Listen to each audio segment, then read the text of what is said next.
You know, when you think of Istanbul's skyline, you think of it. It's an absolute icon of architectural perfection, of Islamic artistry. But what if I told you that behind those beautiful, serene blue tiles of the Sultan Ahmed Mosque, there's a story of imperial anxiety, financial scandal, and one of the most audacious gambles in architectural history? Yeah, most of us just see this incredible masterpiece. But what if this whole building wasn't a monument to victory, but a desperate attempt to make up for a huge defeat? What if its most famous feature was actually the result of a colossal, maybe even blasphemous, power play? See, this isn't just a story about architecture. This is the story of a young ruler, a teenager, really, with his back against the wall, who decided to build his legacy not on the battlefield, but right in the heart of his capital, pretty much challenging history itself.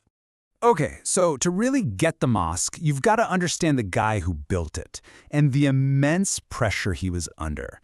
Sultan Ahmed I. Just look at this timeline. It tells you everything you need to know. He takes the throne at 13. 13! He inherits these incredibly expensive wars against both the Habsburgs in Europe and Persia in the East.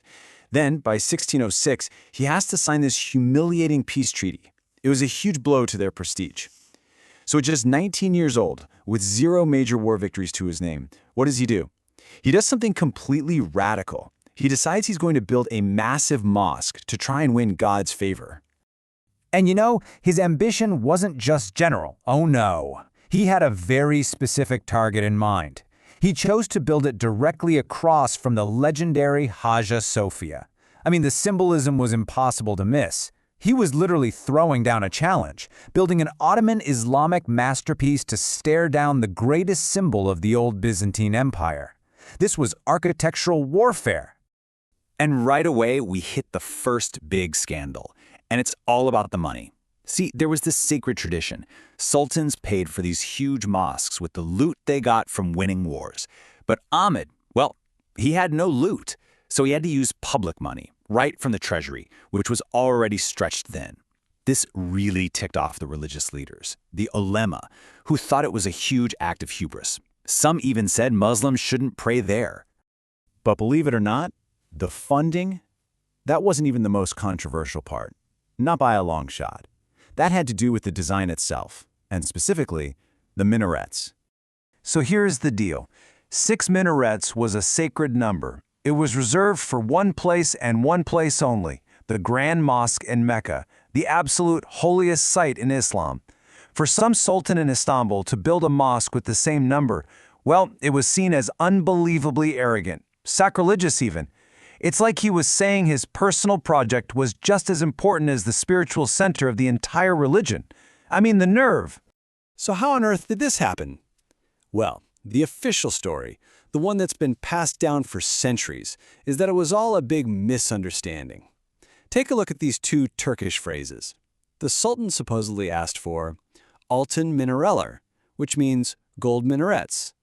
But the architect claimed he misheard it as altı minare, which means 6 minarets. But come on, let's be real for a second.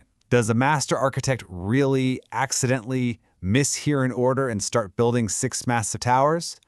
Or was this just a really convenient cover story for a sultan who knew exactly what he was doing and an architect who was just trying to save his own skin?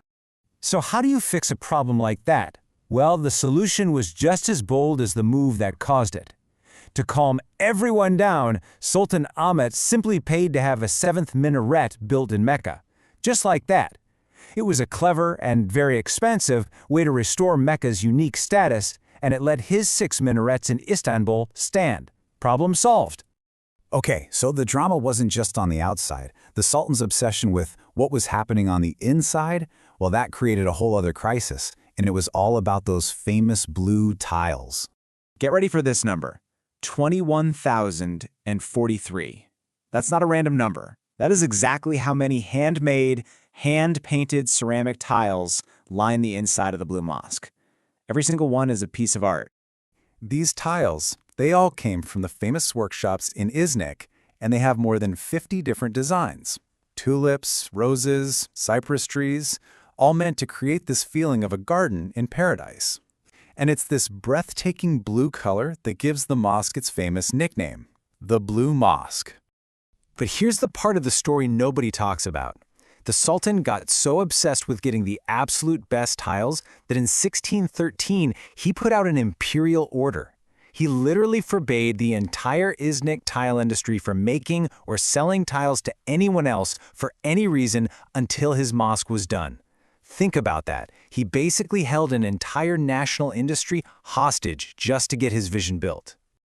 Okay, so beyond all the tile drama and the decoration, the building itself is, well, it's an engineering marvel, designed to just overwhelm you with this feeling of space and light. So, how do you hold up a dome that massive?